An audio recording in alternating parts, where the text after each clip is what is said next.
Welcome, everybody. Thank you for showing up. Thank you for taking time out of your Saturday for this meeting. We don't usually have November meetings, but this year's been weird. So we're having one this year. Our next meeting will definitely be January. I'm going to just say this partly because you all are here and you all show up usually, but for new people and for the stream recording for other members who catch us later.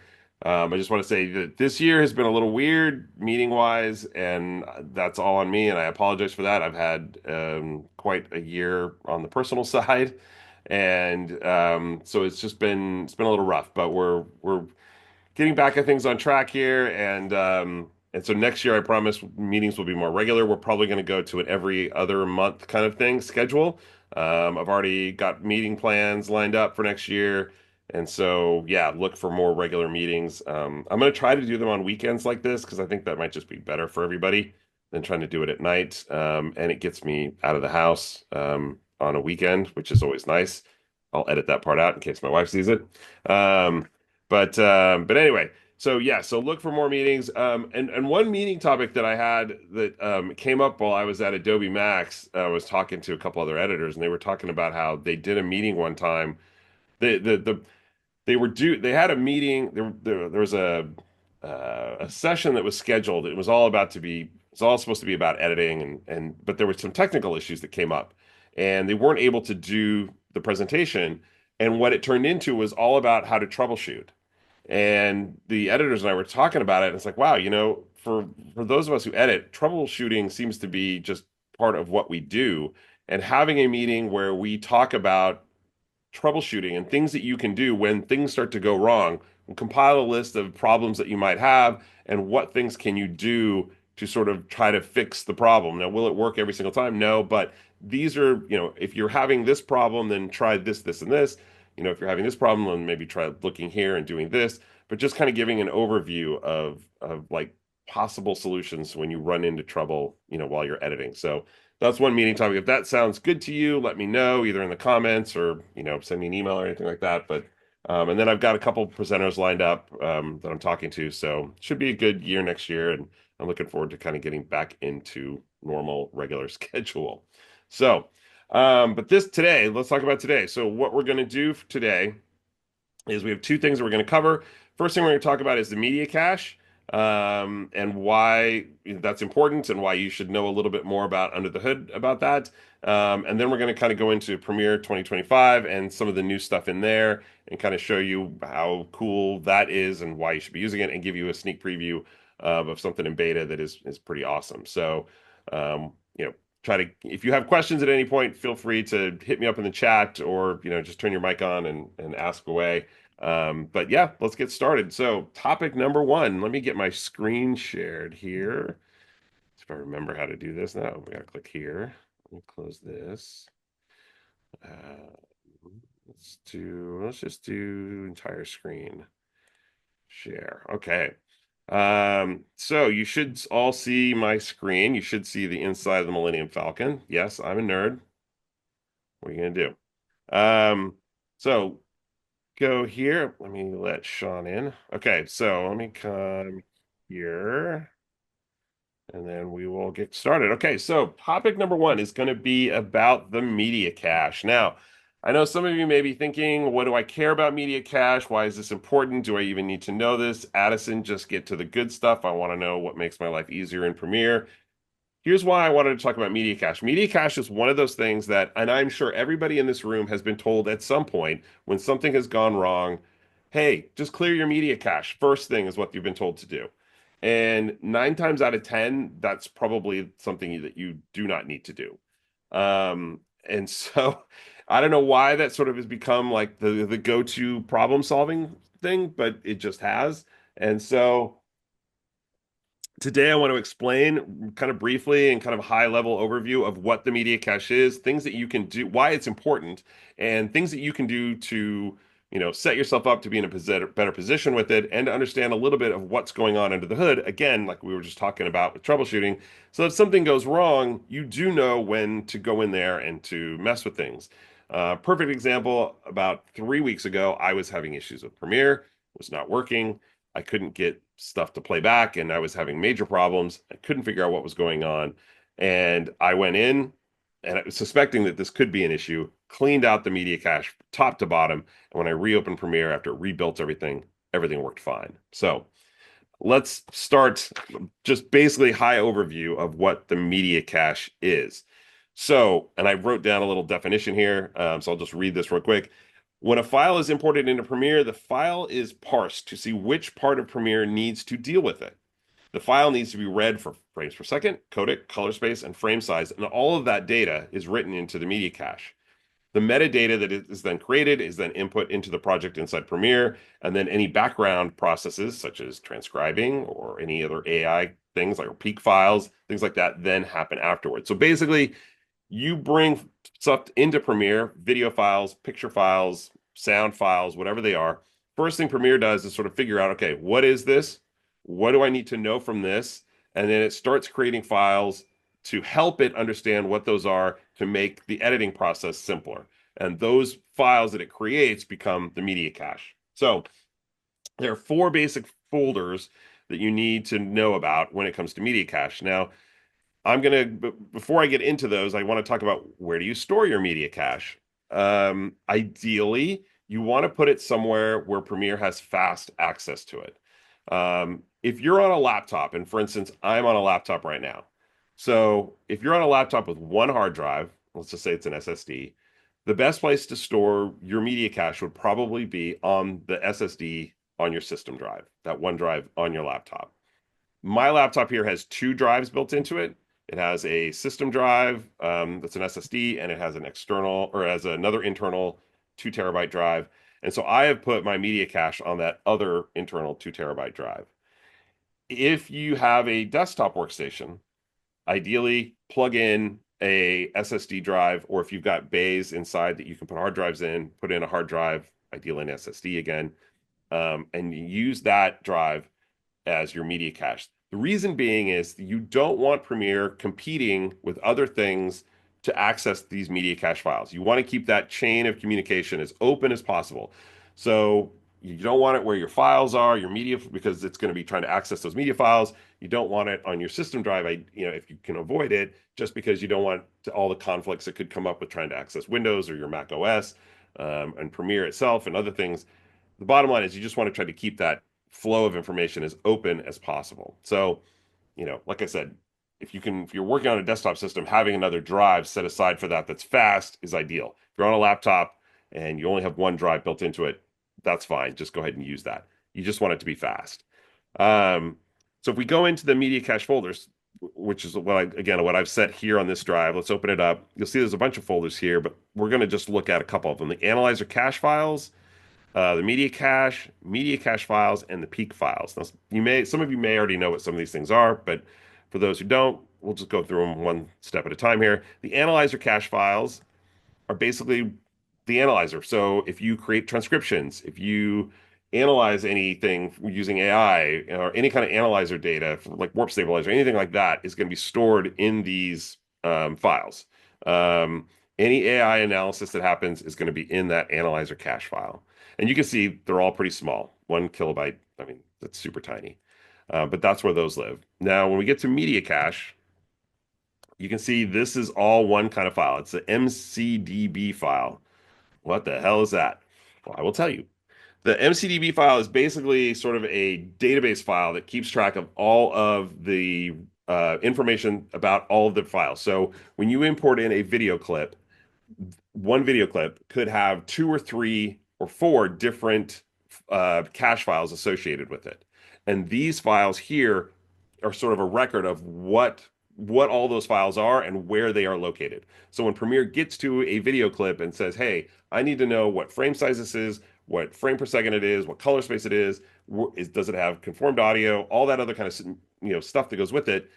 And so it wants to know where all that is. This file is what it looks at, and this file says, "Oh, you'll find this here, you'll find this here, you'll find this here, and you'll find this here."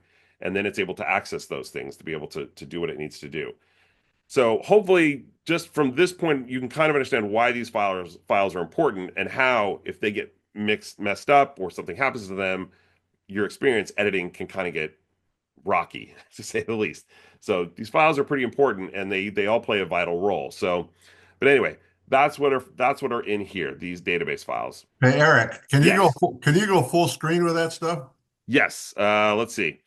Let's go like this. And let me make my, let's see if I can make these icons bigger. Large icons. So media cache. I don't know if I can make, let's see, details. Let's see, small icons. No, that's not going to work. Large icons. Um, let's do medium icons. How's that? Now you can't really see what the file thing is though, but No, is that, that works. That works. that That's better? fine. Okay. So anyway, and you can see these files are relatively small. They're 2 kilobytes, really small files, so they don't take up a lot of space. But you can see how many of them there are. They tend to get, they get populated pretty quick. All right, moving on to media cache files. So you have media cache files. In here, you've got 3 or 4 different kind of files. So you will have an IMS file, or you can have these MX find EX files. These are basically cache about how to read the media. So basically, all of the clip data. This is just the data about a clip. So what is its frame size? What is its frame rate? What is its color space? What is the codec? All of that stuff is stored in these files. That's all it is. Just Premiere needs that information. It references those files. You have these CFA files. When you bring in an MP3 file, an audio file to try to use for editing, Premiere doesn't like that. It doesn't really like any sort of compressed audio. Reason being, you can run into issues with sync and timing and other things because of the compression. So what Premiere does is it creates a uncompressed version of that audio, and that uncompressed audio file becomes a CFA file. So you can see here, like, look how small all these files are, and these CFA files, these are larger size files because they're essentially uncompressed audio that goes with something. So those are the CFA files. You have these other files in here, these PRMDC2 files, and these are basically a searchable index of all the metadata that is included with the clip. So, for instance, if you start tagging clips with metadata saying, close up, good take, whatever else, dog shot, skateboard shot, or whatever, you fill in all this metadata that goes with it. And while you're editing in Premiere, when you need to search for something, all of that database, the searchable information is stored in this file. So that's what it is essentially. It's just a database for all the metadata so that when you search for things in Premiere, this is what it looks at and it finds where those things are. So that's what that file is. So that's really sort of from a high level overview what your media cache is and what everything does. Now, the question that we get a lot is when should you clear this stuff out? Now that you kind of know what it is and where it all is and what it's doing, when's a good time to get rid of it? Because we just talked about how people always say first thing you should do is clear your cache. Well, one thing to do is if you need more space, if it's gets to the point where you have these files are huge or these folders are huge because they're so full of things. Like for instance, this one is only 759 megs right now. I've had my media cache folder get to like 300 gigs because I just forgot to clear it out. That's a good time to clear it out. You don't want it to be that big, especially if it's on your system drive. Most people don't have very large hard drives for their system drive, especially if you're on a laptop. Usually it's what, a terabyte in size. And this can just eat up over time a lot of space, depending upon how much you use your laptop for editing. So if it gets too big, go in and clean it out. Now there is something inside Premiere where Premiere will clean it out, and I can kind of show you that maybe later on. But yeah, I don't like letting Premiere or any app really clean out or delete anything from my system. Um, I go in and do it manually. Not that I don't trust Adobe, but I don't trust Adobe or any app maker for that matter. I want to make sure I'm deleting. I don't want to tell an app, hey, go delete those files because if something's wonky or there's a bug and it starts deleting other things that are vital, then you're kind of screwed. So just go into each of these folders. I would say the media cache and the media cache files and just delete everything. Oh, I forgot. We didn't talk about peak files. So we'll come back to what I was just talking about, but real quick, just about peak files. So for those of you who, most people probably know what the peak files are, but the peak files are basically your waveforms. So anytime you input in anything with audio, it generates waveforms. Those waveforms are basically image files, like they're called peak files, and it just contains that waveform information. And those are all right here. Um, and yeah, you don't need to create peak files. That's actually there's something you can turn off inside Premiere if you don't want to do that and generate those. I don't know anybody who really I know a few people who work without peak files or they don't turn it on initially and then as they edit it generates the peak files as they play them back. But anyway, but peak files are all there. That's the fourth kind of media cache. So, but getting back to when to delete it. So we talked about freeing up space.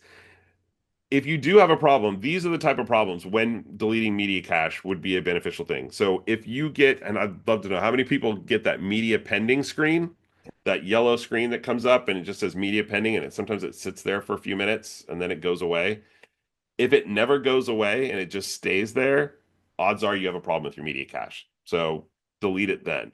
And by a while, I don't mean like a minute or so. Sometimes just things have to come online, especially if you have a lot of media in your clip. Give it a minute or so. And if it's been there for like more than like 3 or 4 minutes, something's up, and deleting your cache might be helpful with that. If you're seeing playback issues, and I'm not talking about performance, I'm talking about if you're playing back video files and it looks pixelated or things don't look quite right, or there's something not right with the image, then you might have an issue with media cache. Something's off and it's not Premiere isn't able to decode and play back the footage properly. It could be a media cache issue. So that would be when a good time to delete it would be. If you're having performance issues where things just are playing back sluggish or other things like that, that's probably another issue. It's most likely a drive speed issue. It's most likely, just your computer might not have enough horsepower to play things back. I would try dropping resolution. There's other solutions to that kind of issue before you get to media cache. Obviously, if waveforms aren't appearing and you have peak generation turned on, I would say go in and do that. And the last thing I'll say too about this is when you upgrade. Um, so for instance, going from 2024 to 2025 is a great time to completely clear out your cache. Within ideally, if you can do it every time you upgrade, that's probably a good idea if you can, but definitely when you go for those big year updates. Reason being is that they're constantly optimizing the code inside of Premiere. And I just realized I don't plug in here, my laptop's going to go dead. If you're experiencing any kind of issues, it could be because Premiere has updated the way that it works with or it creates those or cache files. And uh, if the cache files system has been updated from one version to the next, and you've got older cache files, and the newer version of Premiere is trying to access those cache files, then you might have some issues because the new version is saying, "Hey, I need this information and this information, and I'm expecting to see it here, but it's not there because for whatever reason, the old version put it in a different place." Then you can have some playback issues. So I'm at a point right now. 2025 just came out. Just give you my own kind of situation. 2025 just came out last month. I'm wrapping up my last few 2024 projects. Everything that I start now is being started in 2025. And so I'm kind of commingling all my media cache for the next month or so. But when these last projects wrap up, you know, I'll probably go through, wipe out the cache. And as I'm working in 2025 exclusively, anything that I did before will just, I'll have it regenerated for 2025. So Hey, Eric, yeah. when you clear the cache, do you do it through Premiere or do you just manually go in and delete folders? I manually go in. So yeah, I was just mentioning about that. That yeah, Oh, sorry about that. there is something inside of Premiere where you can tell it to delete cache, and I don't trust Premiere. So I want to go in and do it on my own. So I literally just come here and I'll just select everything and then hit delete, and then I'll go to the next folder. On my Windows, I can just go Control A or Shift A. I forget which it is. It'll select all, and I hit delete, and it just clears everything out. So yeah, I do that manually. Thank you. hmm Um, and like I said, there is a place inside of Premiere where you can set. Why don't we just go and look at that right now? Let's see if I can get Premiere going here. So we'll just open up the demo here and I'll show you. But there is a place inside of Premiere in the preferences where you can set. We go to Edit, Preferences, Media Cache. So right here, so you can see you've got two things here, two different settings. You have media cache files and media cache database. Eric, let me stop you. Go back to the open screen, open Premiere Pro up again. Okay, And before you go to a project, I want to show you something that you may not know about. okay, All right, so go up to Edit on your menu bar yep. and click down to Oh, Preferences and now yes. to Media Cache.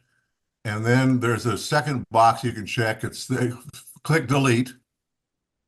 Click Right Delete. here. Yeah. And now the second box down there, that'll get all of the cache, not Right. just the one, not just the preference that you get in the Premiere Pro when it's open. Yep. Yep. Good call. Um, so yeah, so this is where you can set where to store your media cache, and this is where you can come if you want to delete it. You can set up delete me cache files older than 90 days, and you can change that value. Automatically delete oldest cache files. You know, you have all these different things. Again, you can see I have it set to do not delete just because I'm a little bit paranoid. I get it from my mom. Um, and so that, but yeah, this is where you can go to set that. You know, I find a lot of new users don't even know that this is here, that these files exist, and where it's being saved to. And then one day you notice that your C drive is, got 300 gigs or 200 gigs of storage on there that suddenly is, where did that come from? Odds are it's coming from this.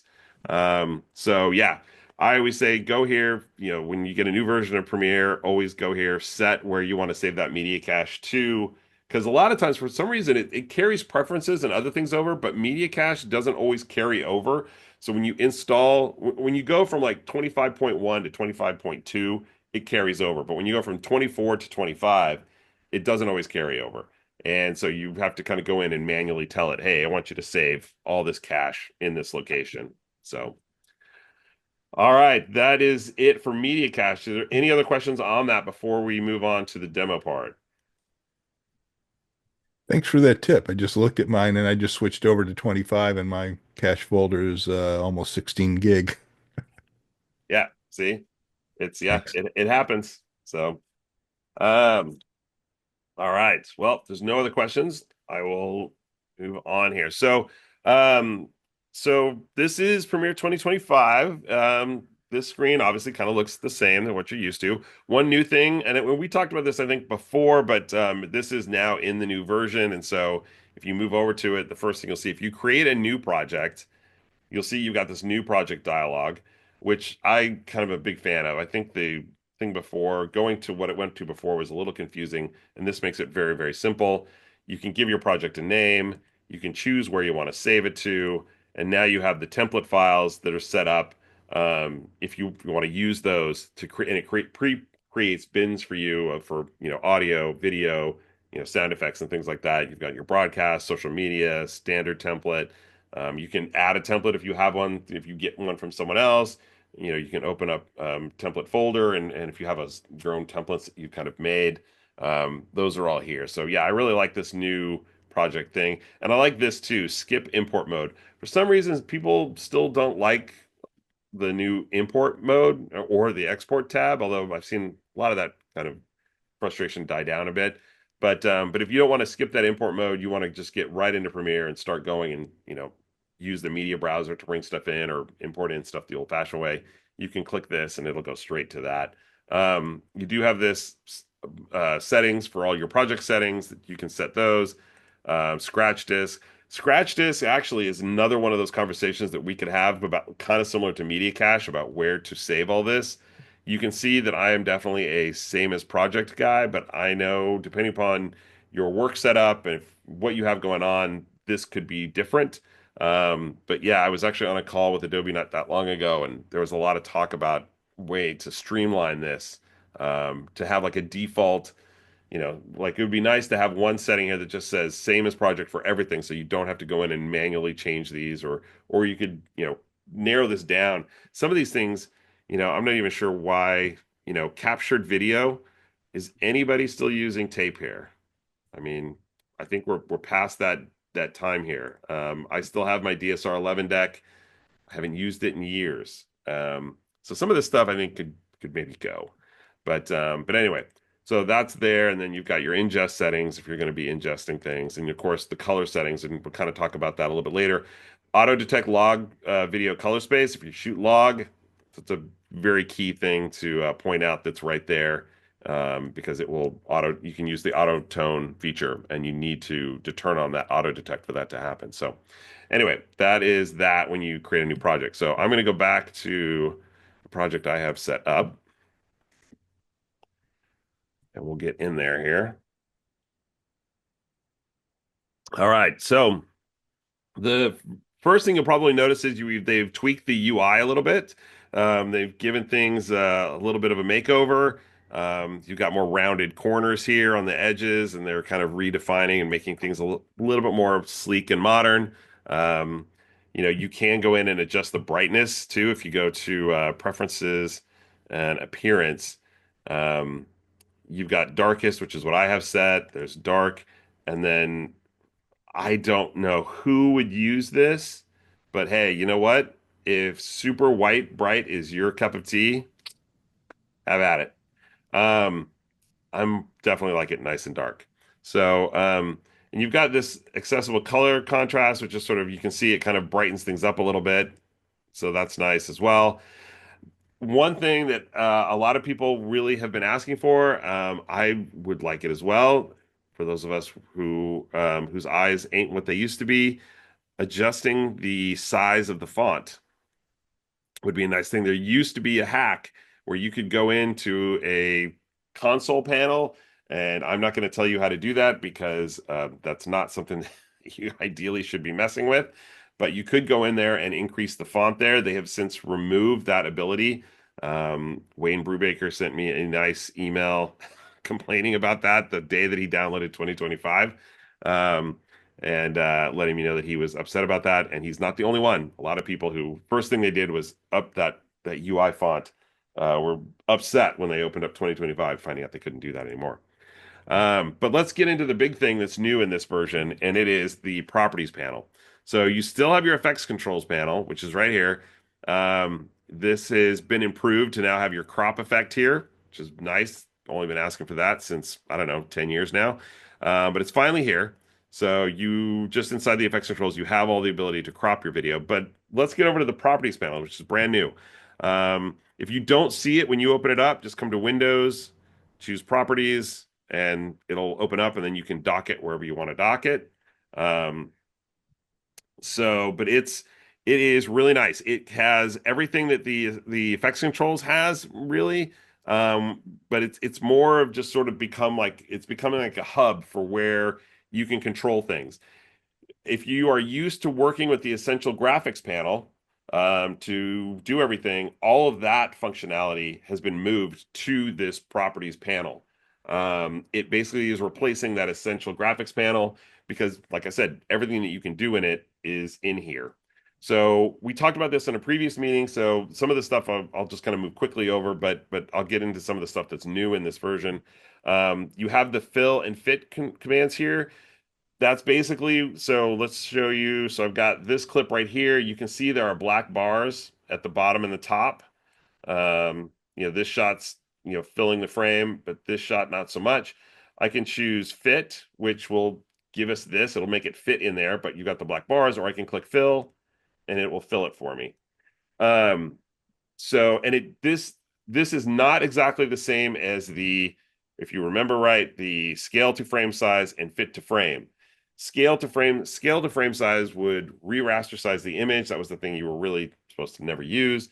Fit to frame would just fit it to the frame and basically do this. So you have the black bars, but fill will just punch it up a little bit, but it keeps the scale the right size. So it's just like if I go to fit, you'll see that it's changing the scale to 94%.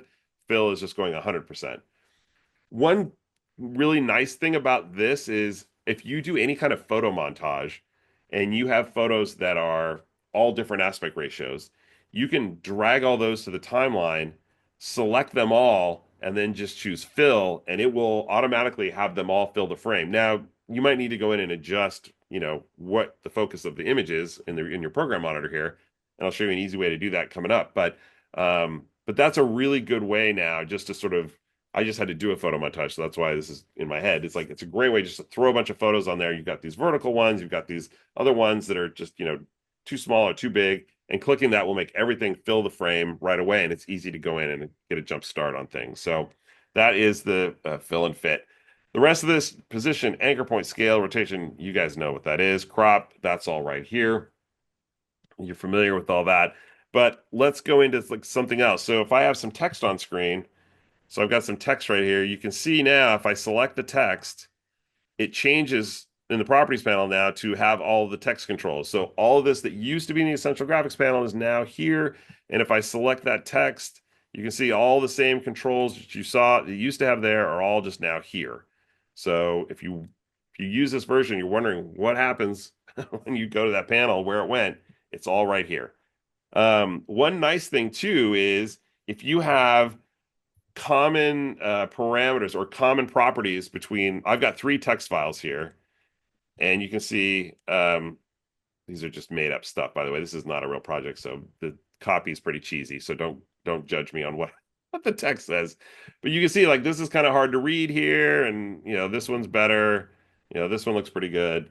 But if I wanted to add a little box around all of those, I don't have to do it one at a time anymore. I can just select all of them because they're all very similar. They all have text. I can choose to add a background. Let's drop it to about maybe 37%. We'll say 20. I'll add a little bit of rounded corners at 5. And you'll see now that it has added that around all the different text files. So using the properties panel now, I can do that and I can do the same with captions, any kind of text, as long as there's commonality between them.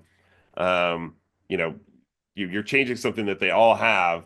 You can use the properties panel to change all that. I can go through and change the font color if I wanted to.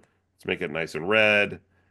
And so you can see now I could change the font. I can, all those different things I could change. So yeah, so property panel from that perspective is really, really nice and making those global adjustments really fast. I just had a project in 2024 where I had to go through and literally adjust those things all individually because I didn't have the properties panel and it took a lot more time. It would have been nice to have that functionality. Um, the same thing with Mogert's. Mogert control now is in that property panel. So if you have a Mogert, like I've got this Mogert right here, I can make the adjustments. We'll call her name, what should we call her? Call her April, and we'll give her a last name of Addison because that's a great name. Although AA is your initials might not be the best thing. And then we'll call her the CEO. And you can see, so all of the controls for Mogerts are in the properties panel as well. If you use those, you can see we've got these, still got all the controls down here for them. So yeah, so again, properties panel just really becoming that hub for everything that you would want to use. You can even control volume adjustments, and this is where it gets kind of cool. So I've got these two interview clips here, and you can see I've got volume levels. So if let's say I adjust this volume up, and for those of you wondering how I'm doing this, I'm doing with the keyframe or keyboard, and I'm using the bracket keys. Your bracket keys, if you don't know this shortcut, will adjust your volume level up and down. So one bracket goes up, one bracket goes down. So I've got that level right there. Let's come over here. Let's say this level is really down, so you can really notice it. Let me make the waveform a little bit bigger here. We'll pull this up a bit so you can see. So you can see those volume levels are completely different. So if I select both of them, and then so I have them both selected, I've got volume right here. You can see there's that little line there, and that's telling me that you've got multiple things selected, and the levels are different between them. Let's say I want to get everything at -6. So I can just type in -6 and boom, it sets them now to -6. So everything is set to that level. However, let's undo. So now we're back to the way we were. So let's say I want to increase both of them by just zero point 0.3. If I drag, or by 3, I should say 3 dB, you can see as I drag this either up or down, it's going to move both of those and adjust them together. So I can choose to adjust it whatever I want to do by clicking and dragging, and it adjusts both of them, but it keeps their levels where they are. So if you're at -6 on one, and you go +3 on by dragging it, this will move it up that much, and it'll adjust the other one from where it's at. So again, handy feature for adjusting volume level with the properties panel, and then like I said, being able to do that with both of those is really nice. Those two different ways to adjust it. So Let um, me ask a question again. yep, Sorry, I'm yep. gonna have you back up a little bit. How did you grab your Mogert? Where did you grab your Mogert from? Oh, where did I grab it from? So this Mogert came from my captions and graphics panel. Um, it, Okay. and it was just so that what captions and graphics used to have that essential graphics panel. Now it is, and I really hope this doesn't crash Premiere. Yesterday, for some reason, it crashed Premiere when I went to this. So let's see what it does here. Um, but that captions and graphics panel now has all of the Mogert templates. They all live there, and so this was a free template that I got there and just dragged it from there. Okay. I mean, I just opened my graphics, caption graphics panel, and it didn't look the same. Yep, that's what I'm saying. Yeah, if you're in 2025, it'll look different. It won't have all the properties and stuff like that. Yeah, it looks like Premiere is going to take Yeah, a bit. open yours up and let me see because I'm sure you have Mogert stored in yours somewhere. Yeah, yeah. If you click on, well, let's see. That's what I'm saying. It's I think Premiere is taking a dump on me for some reason. It did this to me yesterday in rehearsal too. So let's do this. This is one of those times where, a lot of times where it works flawlessly in rehearsal and then crashes when you do it. This actually crashed in rehearsal. So, all right, let's reopen. Ah, the joys of doing live demos. So,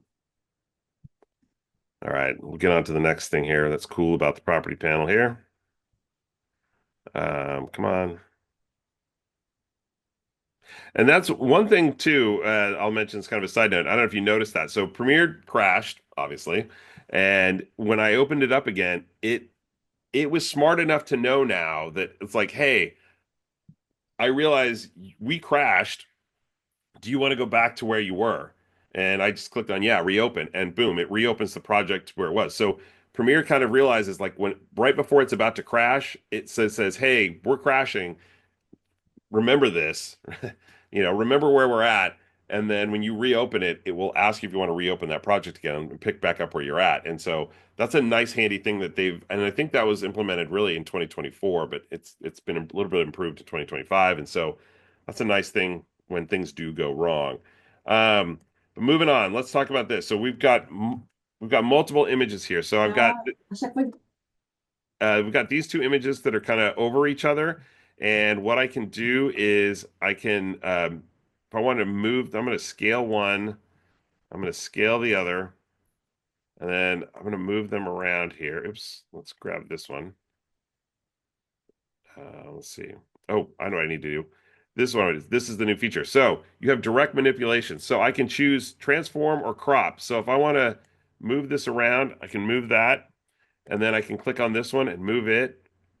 And now once I've kind of got them to get, if I want to highlight in both of them, let's say I want to move them someplace else together, I can select both of them, come up to the properties panel, and then move them together as a unit. And I can scale them as a unit. Especially if you wanted to do an animation where they both kind of scale up and pop into place.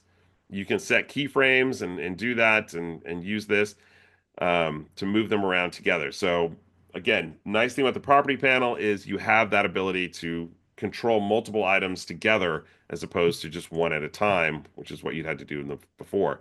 Now, to get back to this little selection right here, you saw that I clicked on this. You've got transform or you got crop. So if I wanted to crop this image, I can of course do it here, but I can also do it right here now. And I can do the same for here and crop that. And that's a lot easier than having to go in and do it manually here and try to figure it out. I can just do it by sight. And I can go back to transform now and just sort of move that around and put it where I need to put it. So again, nice handy features, inside here. If I wanted to do any animation, you can see I've got keyframing right here. So I could set, let's say I wanted to do a little bit of animation on this top one here. So I can set a keyframe here. Actually, let's do this. So let's move this over here, and then we'll come here, and then I'll just move this out to here, and it'll automatically set another keyframe. And now you can see I can do the animation. It's going to move really slow. So you can see though that it's doing the animation. It's got the keyframes. Now, if you want to adjust those keyframes, you can always go back to your effects controls. Excuse me, and your keyframes are there the way that you're used to working. Um, and you can get there actually from here too. If you click on these little three buttons right here, you can see adjust color. That'll open up Lumetri. Advanced effects controls will open up your effects controls. And then you've got browse effects and transitions, which will open up your effects panel. Graphic template, kind of getting back, Bill, what you were asking about. That'll take me and open up that graphic panel to see template. And then you've got stock audio, which will open up that same kind of panel where you can find stuff in Adobe Stock if you want to look for music, sound effects, things like that. So that's all right here. Um, so yeah, so that's setting keyframe, that's controlling things with multiple things. Oh, the other thing I wanted to show you while we're here, and I'm going to turn off these keyframes here because I don't want to have those anymore. Let's turn those off. Yes, let's move this back out here. So what I wanted to show too is you've got this new feature down here, Snap and Program Monitor. So if you turn that on, you can see now you can snap things in your program monitor. So if you want to get stuff dead center, you're going to get it lined up to the top. It'll snap there. And it's nice handy feature for, I have to line stuff up all the time. Clients want stuff dead center, or they want it, in the middle of the frame or off to the side or whatever. And it's like trying to play that game of like, all right, I think that looks good, whatever. Nice having these little snap features which kind of snap it to this. There's dead center right there, or coming up to the corner, getting it lined up perfectly. So anyway, you can turn that on. If you don't see that, you just have to come over to this plus icon in your button editor, and it's right there. And you can just drag it down and add it. So yeah, you can turn on guides too, which is a nice help. But you've got a lot of things in here to work with. But yeah, that new snapping feature is in there. So okay, so what's next? So we talked about adjust speed. So let's go back to the property panel. If you wanted to adjust the speed on something, so let's say we've got this clip right here, which is kind of slow motion. And let's say we wanted to speed it up a little bit. I can just click adjust speed and boom. Instead of having to right click, like cancel, instead of having to right click, find speed duration, and then open that up, it's just right here for me now. So I can say, let's make this 200%. And now maybe that plays a little bit faster for us. That might be too fast, but anyway, you get the point. That is right there. It's really, the property panel is really just a way to get you things quicker, faster, and get you more control over things that you're messing with. Instead of having to go to two or three places now to do things, they're building it out to be kind of a hub where you can just go and do everything.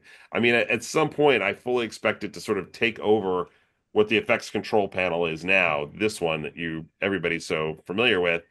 I could see this kind of going away and this property panel just having everything that you need and being able to control everything with it.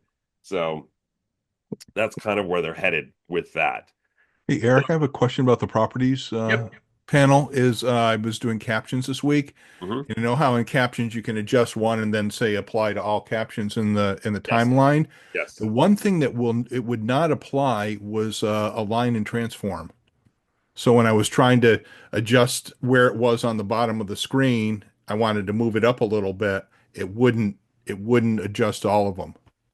That's interesting because I'm pretty sure I've done that. Are you talking about using the little square where it has the Yeah, well, you have the square, and then next to it, you have. Let me just look at that. You have the plus and minus kind of yeah, thing? plus and minus, and you have the X and Y axis, and even I just had one selected, and I was trying to adjust it, and it Is then that is that in 2025 or 2020? yes, yeah, I noticed the same thing in 2024 as well, but yeah, this is in 2025. Huh. I'll have to play with it because I know that I've moved subtitles and captions around. uniformly, selecting them all and then adjusting Yeah, them. yeah, I didn't select them all. I just selected one and then used the up at the Oh, top track style where you say yeah. Yeah, that I think the track style, if I remember right, is really only for making them I don't know that the position data is carried through in that. I'd have to double check. oh, okay. I think it's only style is only the thing that's stored in that. You would need to select all of them and then make that adjustment with the position, and Oh, then it'll adjust them all. Uh, okay. That that- makes sense. yep. Okay, thanks. Okay, so that's what I got on the properties panel. Kind of moving on here, getting near the end here. I just kind of real quick, couple things about clips. So log clips. So for instance, this clip was shot log by Pat Espinosa, if he's still in here. And actually, I'm glad Pat's here because I have a question for Pat. So you can see, so this shot was shot filmed log with my Sony camera, and what happens with the Sony log, S log is it does auto tone map. So you can see this shot looks really good. It's working with it in S-Log color space and correcting for it. But with the Canon stuff, it's still for some reason it's not seeing that. Um, it's still showing that in log, and I don't know that they've added C log yet to be auto detected yet. But what you can do is right click and choose modify, and they have color now. You used to just have audio channels, interpret footage, time code. Now they added VR properties, which I don't know who's working VR, but I guess some people are. But you've got color, and if you click on color, you can see you've got a use media color space, which is Rec 709, or you can override the color space, and you can choose what to use here. So, Pat, if you're still on this call and you can say, what Canon log did you shoot this in? Canon log, log 2, log 3? I don't know if he's still here or not. I guess he's not. So, I thought Pat was here, but oh, He's there he on. is. He's muted. Oh, oh, we can't hear you, Pat. You're muted.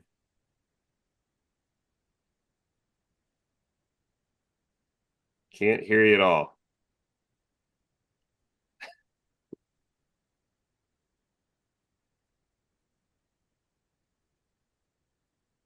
How about now? Can you hear me? Now we can hear you. Something got switched. Sorry about that. Interesting background choice too.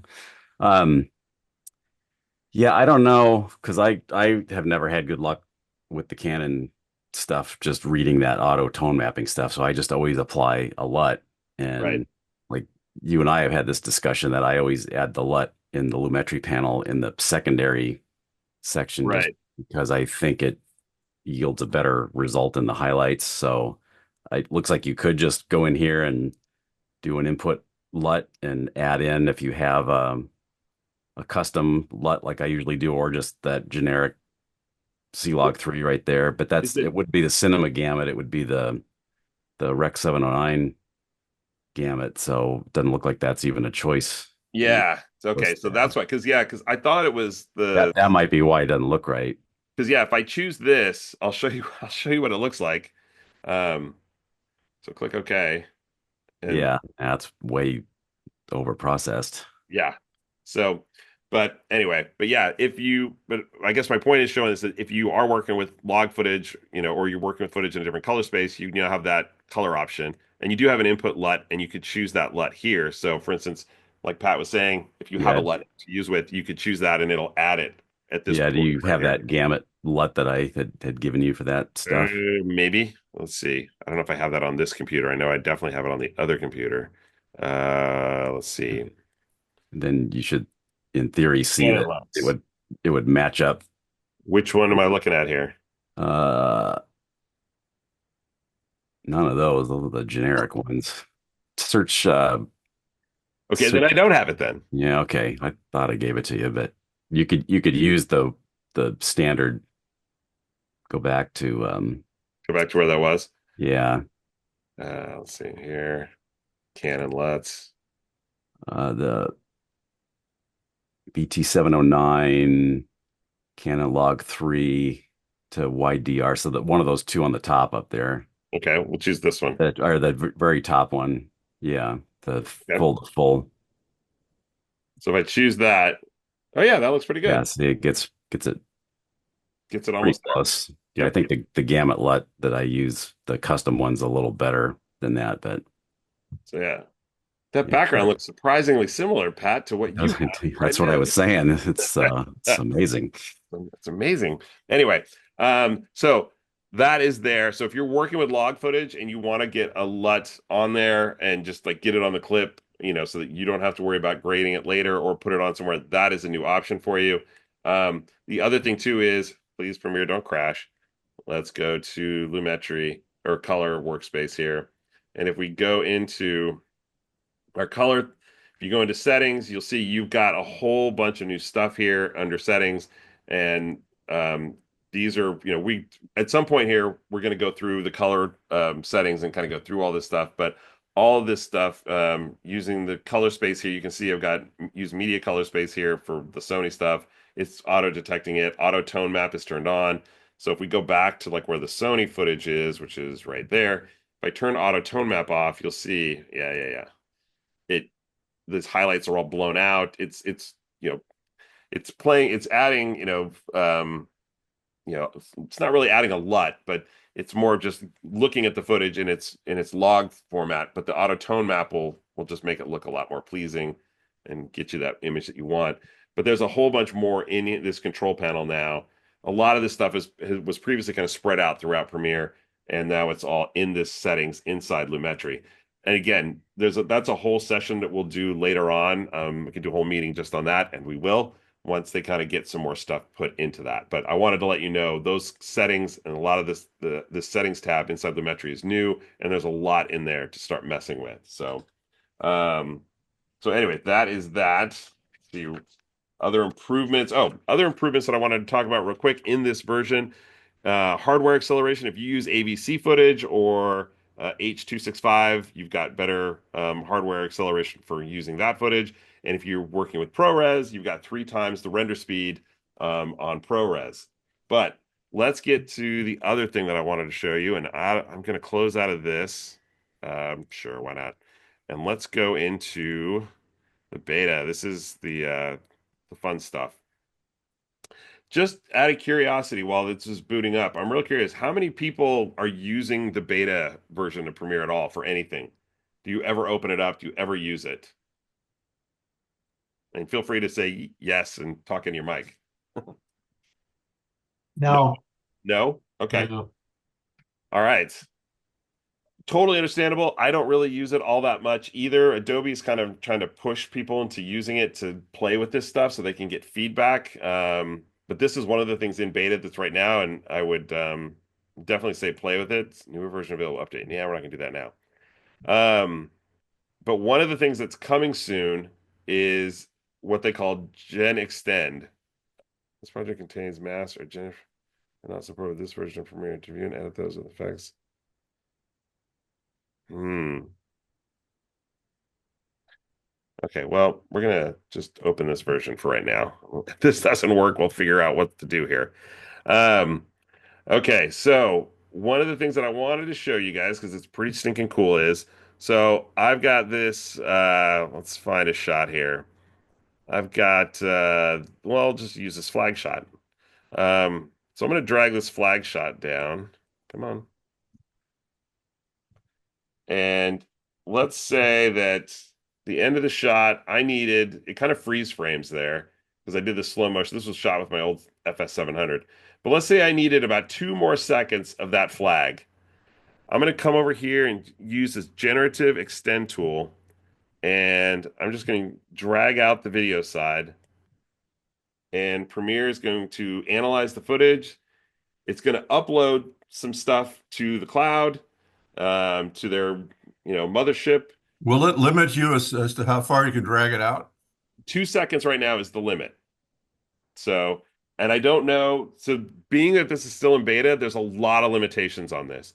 So, the limitations currently for beta is you have 2 seconds for video, 10 seconds for audio. Audio needs a minimum of 3 seconds ahead of it for it to really work. And right now, it can But that changes the pitch, right? no, it doesn't change the pitch. So all we're doing is we're creating new audio. So I'll show you in a second here how we can create new audio basically. But Um, but the file right now has to be 1080 max, 16 by 9, and it will create sort of a low bit rate file once it does its magic. Again, being that it's still in beta, they're trying to work out the kinks, and so there are some weird file limitations to this. But once it goes into release, I'm expecting it to be, if you're working with 4K footage, it will create a 4K file. So basically, what happens is once it creates that new extension, it creates a new file that goes with it. That's sort of an add-on. You'll see it still says generating here. I need to give it a second. Um, but right now, while it's in beta, they've kind of limited it just for testing purposes. So, but hopefully, it like right now too. The other issue that it has, and I'll show you what happens. Like if you work with log footage, it doesn't really work well with log footage, which unfortunately is what I shoot most of the time. So that's going to be kind of a problem. But hopefully, once release happens, they'll get that worked out. But as you can see, it's taking a little bit of time here. But come on, do your thing, work the magic. Um, there we go. So now you can see here. So here's my flag, and you can see that's where the AI generated stuff is. That one didn't work out so well. Um, let's see if I still have the one I did before. You can kind of see the end of the flag doesn't look quite right, but it added that on. And you can, if you right click on this, you can see generate again, and it will create another version for you. You can say it's a good output or a poor output. Let me click over here. Um, I had done one of these earlier, and you can see it looks a little bit. Wait, is that the one I just did? Thought there was, let's see. Oh, I think I did one where I had the beginning of the clip because you can do it at the head or the tail. So that one's pretty good. So this right here is extended out. And then you can see that that looks pretty seamless. But where it really gets interesting is if you have someone talking. So for instance, I got this guy who's doing an interview, and this is where I would use it the most. So a lot of times in interviews, you have to cut someone off. Appreciate all the support that you've given to me and to the team. And by And you need to transition out. So if I click there, and let's just delete that, we'll go back one frame here. And if I want to just sort of extend that out a bit, I can choose the Gen Extend, and I'm going to drag both out. Well, actually, I'm going to do just the audio or just the video because I don't need the audio here. So I'll show you how the audio works in just a second. Oops, nope, that's not it. Come on. We'll pull that out. And again, it will upload. And something to keep in mind, I know there was a whole thing recently about, Adobe using your footage to train their AI models. None of that is happening with this.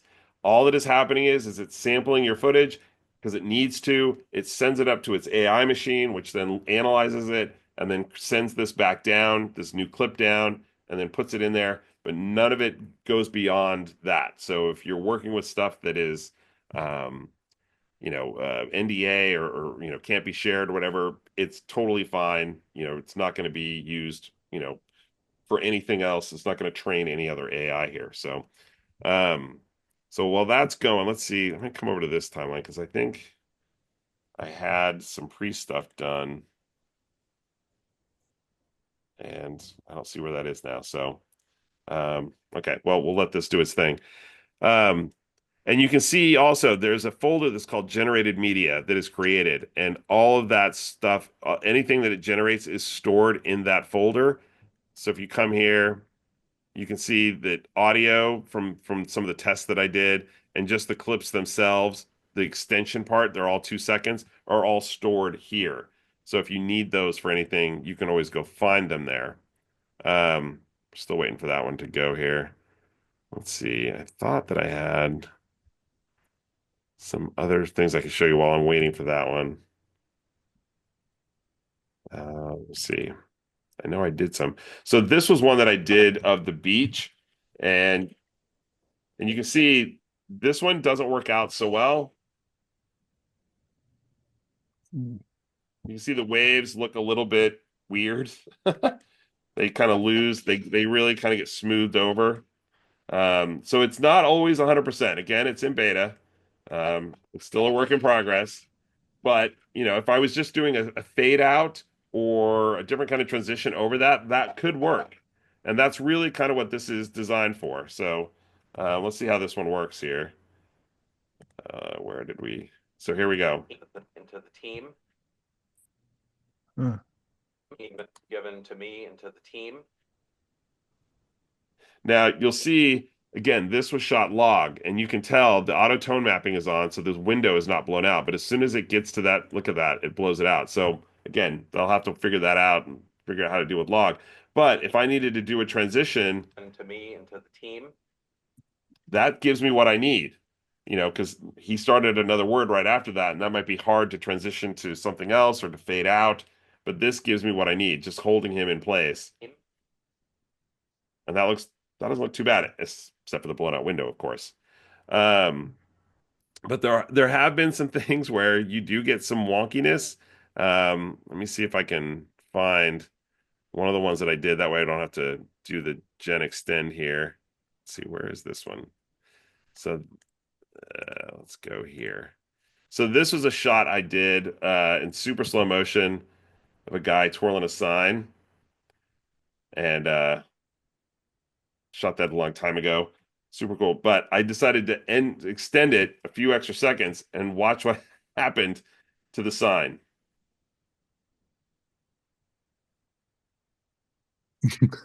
It gets super wonky there at the end. Like that flip is really good, but then once it comes over, it's like, what the heck is that? It becomes some sort of weird blob. So again, beta, it's a work in progress, and it still, has some issues to work out. But there are times where it does work really well, and it can give you those couple extra seconds that you wanted to. So I had this shot of the bird here, and you can see now this shot is a great one with the audio. So I did extend the audio on this one as well, and you can see. Let me pull this up a little bit. This is the extension. This is the actual shot.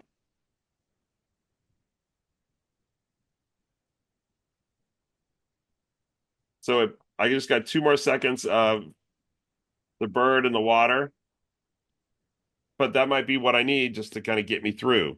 So to get me to the next shot.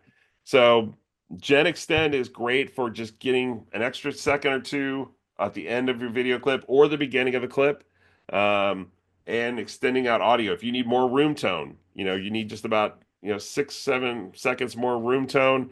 You can pull that out, and it will generate that room tone based off the room tone that you have. Um, so anyway, really great feature. It's still in beta right now. There's a lot of limitations, it's fun to play with. It's really fun to play with, to kind of see what happens and what you get. If you do use it, please right click on it and choose whether you get a good output or a bad output. That just lets Adobe know, like, hey, this is working so much percentage of the time. But yeah, it's gonna I do a lot of corporate interviews, a lot of talking head stuff, like we saw with that guy where I'm having to cut someone off right in the middle, and then I gotta fade out to black and they start talking, and I have to, usually what I do is I just go into time remapping and slow them down, or sometimes I'll add a freeze frame. Now with this, I can just extend them out for 2 more seconds, and that gives me exactly what I need to fade out to black. Um, with them just kind of standing there looking at the camera. So When, anyway, when do they expect that'll be released? that's a good question. I don't know. My guess would be, and this is purely a guess, I don't know for sure. They haven't really said anything to us, at all, but my guess would be probably around NAB timeframe, so April of next year, would was when they usually do like a big release, and I can see them saying they're releasing that, but I don't know. It could come sooner. I think with AI, Adobe is really trying to get it right more than get it out, which I'm all on board with. As cool as this feature is, there's still some issues with it, and they need to work on those before they release it. And so that's why my guess would be April, would when it would come out. But again, I don't know. I think they really want to get it right so that when they put it out there, it's working for people most of the time. You know, AI is such a weird thing right now in the industry, and everybody's trying to play catch up and figure out what and stay ahead of the curve. And a lot of times what gets released is sort of kind of wonky. We haven't even talked about the Firefly video stuff that's out now from Adobe where you can type in text and get video clips generated from that. We'll save that for another meeting, but even then it's like trying to do that. It's like it's 50-50 on what you get is whether it's usable or not. So, And yeah. So Eric, yeah, go ahead. I say I noticed it just generates one clip. It's not like Photoshop where Photoshop gives you three different options if you do generative fill. Yes. Yeah. You only get one with this one, but you do have that ability to say generate again. So if it doesn't work, and I've had it um where I've used it for those interview kind of situations, and the person will start mouthing words, and it's like, okay, no, I don't want you to do that. You just need to sit there and don't move your mouth. And so I'll click generate again, and then it will. And then that sometimes that second or third one it works fine. And it saves all of them that you Yeah, get. it saves all of them. Like I said, it saves them in that folder. One thing that you can do if you needed to use this, but you didn't want to open up your work project, like a legit project inside Beta Premiere, which totally understandable. Um, it saves those locally. And so you can just go find, let me go find, so generated media, like this clip of the bird right here, I can click on where's my thing here about open in source monitor. That's not what I do.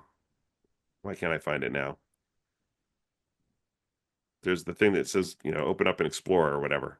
But for some reason, I'm not seeing it now. So There it is. Reveal and explore your fourth group down at the top. there it is. Mhm. So yeah, so I can click on that and it'll open up and boom, there's that file right there. So you could go open up bring your clip into beta, do the extend, get the clip, and then just bring this clip back into 2024 or 2025 regular release version, and then drop it in and use it. So, because it's just an MP4 clip, I can play this on its own right here, and you can watch it. So, but again, the thing to remember is you're limited if you're doing a 10 or 4K sequence it's going to output a 10-bit or a 10-bit, an 8-bit, 1080 file, MP4. So how good it's going to be, with color grading and all that is going to be, questionable. So, but you can do that. That could be a workflow. If you get stuck and you really need it, that's something that you can do. So, any other questions on that stuff or on anything that we've covered? That's cool. That I wish they'd put some kind of notice or warning up when I went to 2025 with the essential graphics, and all of a sudden I couldn't find my essential graphics panel, and I was trying to adjust a Mogert. So, I was saying some very nasty words to Adobe. so it's funny that you say that. Technically there is a blue banner that comes up at the bottom when you open up 2025 for the first time that mentions that. But Uh, I think most people don't see that, and they kind of blow past it and think, okay, that's nothing. It's just something, whatever. And then they don't really read it. And then yeah, I had the same thing. I saw that banner come up, and I kind of said, oh, all right, yeah, whatever. And then I went in there. I'm like, oh crap, that's right. I forgot about this. yeah, I found it. I did a search in their help, and then there's a note in 2025 Essential Graphics is now in properties. Yep. Yep, it's that's something that they've, and they want that feedback. Somebody at Adobe, there's a Facebook group, Adobe Premiere Pro editors. Somebody posted that exact same thing. Hey, you did this with no warning, and somebody from Adobe chimed in and said, well, there actually is a banner that comes up, but thank you for pointing it out. We appreciate that because that informs us that it wasn't good enough, and we need to do more to make that more, noticeable for users. So. And it's funny the when opening up from 2025 today, getting the preview panel of what's new, the first thing that's it's showing is the generative, Yeah, and that would have been nice to put the yeah, essential graphics notice there. that should have gone there. Yeah, yeah, Yeah, yeah. then I They would have. they really want to push users into using the beta and playing with the beta because that's how they get the feedback that on how stuff works and what's working, what isn't working, is through using that. And so, like it's interesting to poll the group and it's like, yeah, no one's using the beta. And I totally makes sense. I don't really use it all that much for real work because it's beta and there's problems and I don't want it to crap out on me when I have to do a deadline. But, there are really cool features and it's like, yeah, I could really use this. And there have been times where I'll open up a project in the beta, mess with it, and then, bring it back. And now too, now that we're in 2025 world, you can open up a project in the release version of 2025, send it over to beta to do some tweaking with some of the new features. And then with something like this, you can move the project back. You just won't have access to those features anymore. But the clips that you generate or things like that, you can still use in 2025, and the project will open up because everything within a year, everything within 2025 will open up regardless of what version it is within 2025. You can't open up 2025 in 2024, but you Right. so. Um, any other questions before we wrap up here? Um, okay. Well, when I click on my captions and graphics icon in the menu, it brings up properties in that as well. I don't have to go specifically to the Windows dropdown to get properties. Yeah, yeah. It is opening it up if you do that. That doesn't mind. I don't know if anybody Okay. else wants to check it, but yeah. Yeah, cool. All right, everybody. Well, thank you so much for coming out, spending part of your Saturday with me. Like I said, we will not have a meeting next month, but we will have one in January. I'll have all the information about that in early January. Thank you so much for all your support throughout the year. I know, like I said, this year has been a little weird, but next year will be better. And if you have any questions at all using Premiere in the break time, please don't hesitate to reach out, call me, email me. I'm always happy to help when I can. And yeah, I wish you all the best. Happy holidays this year, and Good happy job, Eric. Good job. Thank you. happy Yeah, thank 2025, you, Eric. everybody. Thank Take you. care. See you all soon. Thanks.